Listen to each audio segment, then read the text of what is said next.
with Colin Patrick at the VISTA headquarters, and I specialize in alumni outreach, so I'm particularly excited for this evening. I just wanted to say that tonight's event is in celebration of AmeriCorps Week.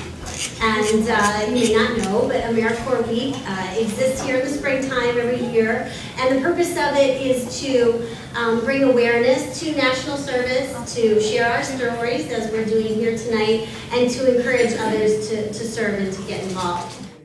AmeriCorps Week is next week. But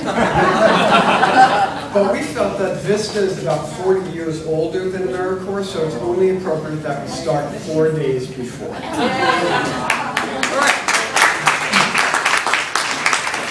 So let's talk about the flow of the show. As Paul said, this was inspired by Maureen's book, Knocking on Doors, as well as another chapbook called Mountain Vistas, coming out of West Virginia. And of course, I'd say over the last 8 months or so, we've been collecting stories of service on our VISTA campus, which if you haven't visited, I warmly welcome you. VistaCampus.gov, that would be. VistaCampus.gov. Okay, shameless. Shameless plug. Okay, so the ground rules.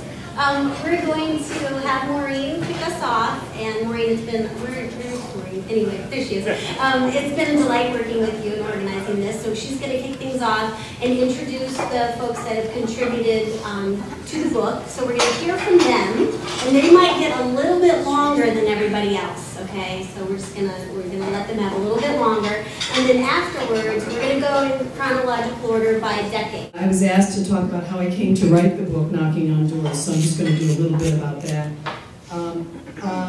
I decided to write Knocking on Doors, VISTA Volunteers Remember, periods 1965 through 1971, back in the year 1999.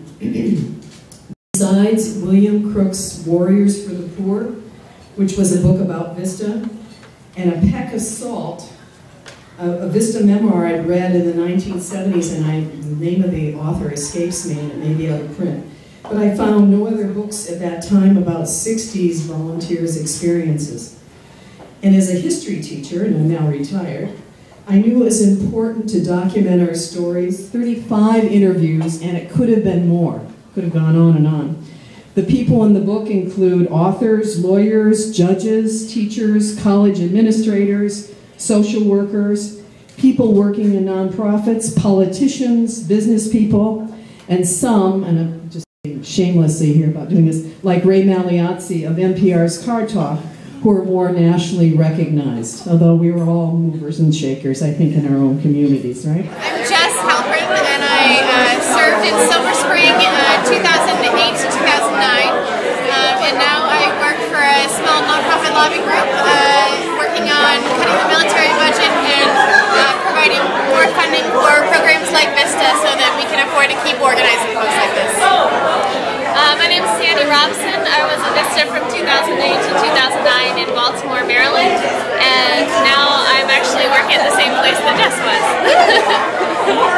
Hi, I'm Lane Americaner. I was also a VISTA at the same organization that Jess was in Silver Spring, Maryland, called A Wider Circle, 2007 to 2008. And now I'm in grad school here at George Washington University for Women's Studies and Public Policy. My name is Susie Devins, and I was in VISTA from 1968 until 1970 in Covington, Kentucky. And that took me on a path of working in human rights, anti-poverty programs. And today I'm with the ATD Fourth World Movement to eradicate poverty. It started in France with a man who grew up in poverty, and it's now spread around the world, and we have a group here in the Washington area.